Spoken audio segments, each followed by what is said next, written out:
Please give us a bit of an overview on the discovery process. Yeah, so I'm going to take you through eDiscovery and what is eDiscovery. And again, over the last 20 years, eDiscovery has developed from initially being the process of discovery. So discovery is the process of doing a review. And again, 20 years ago, it was predominantly, if not longer, it was predominantly documents that were hard copy that need to be digitalized for those documents to then be reviewed in a technology solution. So this is what a lot of organizations, this is the model that is used, which is EDRM, or Electronic Discovery Reference Model. Although there's been some iterations around this model, more around information governance and some other aspects around analysis and review. So the ability to initially identify information, so the identification of data that is going to be used for an e-discovery exercise, whether it's litigation, investigation, freedom of information, data subject access request, or arbitration, there is initial scope to identify what's going to be needed and what's going to be captured in that process. The next process is the preservation. So preserving the information, preserving the data.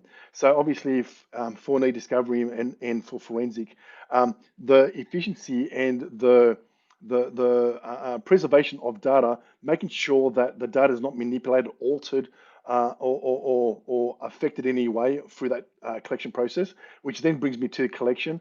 So when collecting electronic data, the need to be forensically sound. I know that, back in the day, a lot of matters, a lot of e-discovery matters tend to be hard copy documents, so there was a process of digitalizing that information.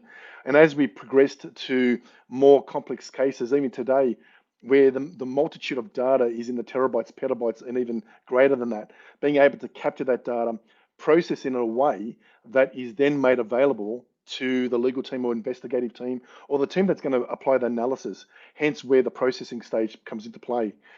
So when you process electronic data, it's the means of extracting metadata information from that item, being able to search against that information as well. So the review and analysis is the next focal point. So although review and analysis, sometimes it's an in-between. So you might do an initial review, then you might do some analysis of that data, go back into review. So although there's a review and analysis, some of that information can go backwards and forwards multiple times to get to the bottom of the information that is prevalent to a particular case. Then it goes through to production, then presentation. Presentation is where that information is then presented to the courts or to a regulator. It depends if it's a matter to do with a banking royal commission, being able to provide that information to the commissioner. If you go to